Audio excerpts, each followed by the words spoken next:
Hey everyone, Difference Maker here, and today we're going to be talking about the Executioner's perks and fixing bad teachable perks, aka Pyramid Head. So, in this video, we're going to be talking about his three perks: Forced Penance, Trail of Torment, and Deathbound. So, with all that out of the way, let's get started with his first perk.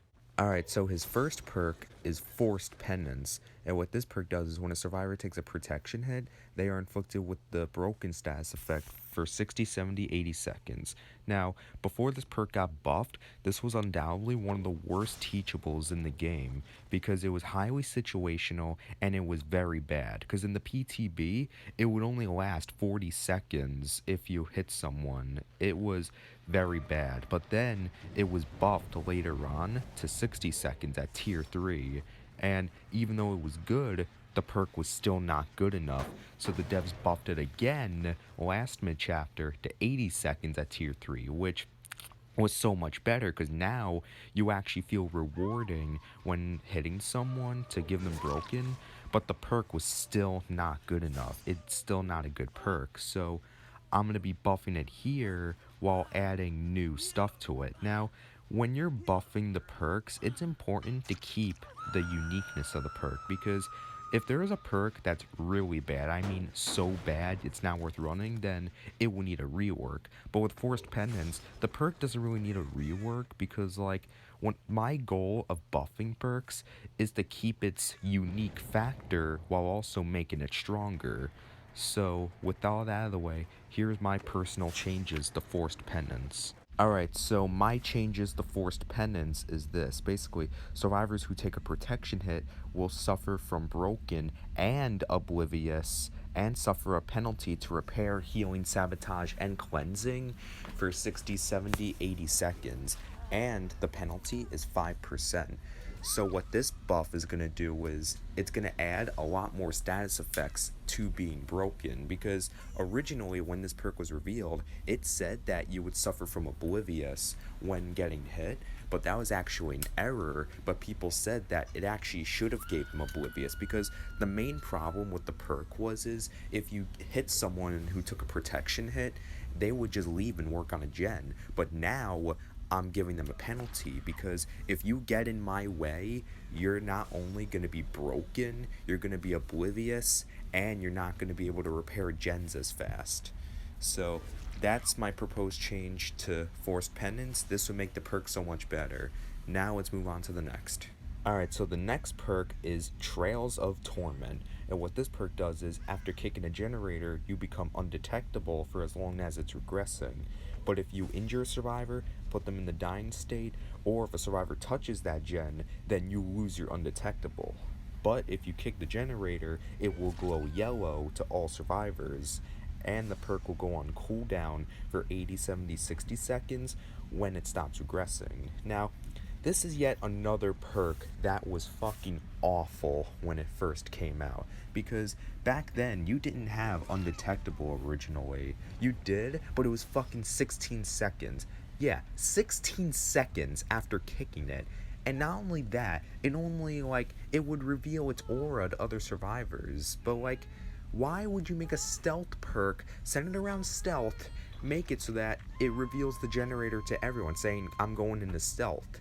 That's a horrible design choice, and not only is it too short, undetectable works in a very strange way, because what happens is, when you're undetectable, you lose your red stain, but it takes 7 seconds for your terror radius to actually go away completely. But that was just awful, because it was 16 seconds, and yeah, it takes 7 seconds for your whole terror radius to go away, so by the time you get stealthy, it's going to go on cooldown. So, is the perk better now? Well, kinda. It's a lot better than it was, but it's still not as good. It's still not enough. So, this is my proposed change to Trail of Torment to make it even better. Alright, so my proposed change to Trail of Torment is basically I'm basically keeping it the same as the original, but I'm removing the yellow aura, and I'm shortening the cooldown to only 40 seconds. So this would make Trail of Torment so much better because now it's an actual stealth perk and it'll combine some fun for survivors because when you kick the generator, you become undetectable for the whole time and you don't know where he is. So you have to tap each generator to get him out of stealth. That would introduce a fun gameplay mechanic into the perk. And I made the cooldown shorter so you can actually use the perk more often and not just waste a perk slot. So this was a very simple perk to buff.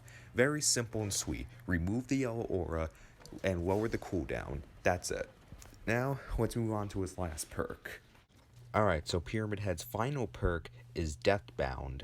And what this perk does is when a survivor heals another survivor for 1 health state 32 meters away from you, the survivor performing the heal will scream, revealing their position to you, and will activate Deathbound for 60 seconds.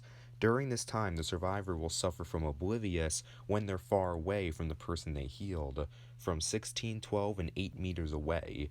Now, it's very interesting because this is Pyramid Head's best perk, and it's the most complicated because you think that both survivors would scream and both of them would be oblivious, but you're actually wrong because it only applies to the person that performed the heal, not both. It doesn't apply to both the people involved in the heal. It only works on the person doing the heal, which it doesn't specify. Like it does, but just like in game, you would think that it says that, but surprisingly, it doesn't, which is so weird. And not only that, the condition to activate it is too strict, in my opinion, because 32 meters away, that is, in my opinion, too far away to get the perk to activate. And not only that, 16 meters at tier 1, that's too fucking far to get a perk to activate. Like, it should be a lot lower than that. So, this is going to be my final change to Pyramid Head's last perk. So here's my proposed change to Deathbound. Alright guys, so my proposed change to Deathbound is basically making it the same. So when a survivor heals another survivor for 1 health state, at least 24 meters away from the killer, the survivor doing the healing action and the survivor getting healed will scream, revealing their position, and will activate Deathbound. And for the next 60 seconds, both survivors will suffer from Oblivious when they're 8 meters away. Now, this was another perk that was easy to buff because all I had to do was make it so that the Oblivious kicks in straight away at 8 meters at all tiers, and I lowered the requirement to 24 meters. And I made it so that both survivors suffer from Oblivious instead of just the person doing the heal. And that's pretty much it for Pyramid Head's perks. And overall, his perks have improved so much from the last mid chapter. And honestly, if his perks were the same, he'd be an F, man. But Pyramid Head, you are officially going in D tier. Yep, even though his perks got buffed, his perks are still not good enough. They're still not good. Because Forced Penance, even with its 80-second buff, still not good. It might need a rework. Trail of Torment, even though it lasts forever, it still has that stupid aura reveal thing. That needs to be adjusted. And Deathbound, people may say Deathbound's fine, but it could use some buffs to be even better. Anyway, I hope you enjoyed the video. Please like and subscribe, hit the silver bell for notifications, and comment what killer I should do next for fixing bad teachable perks. Oh, and one more thing before I go. The reason why I haven't been making a lot of these videos is because the devs are starting to buff perks in the mid-chapter, and I'm waiting for them to update the perks. So if I do a video now and they buff the perk, I don't want the video to be outdated. So I'm gonna wait for this mid-chapter because they're buffing some teachable perks, and I'm gonna play them, and if they're still good or still bad, I'll make a video on it. Anyway, I hope you enjoyed. Peace.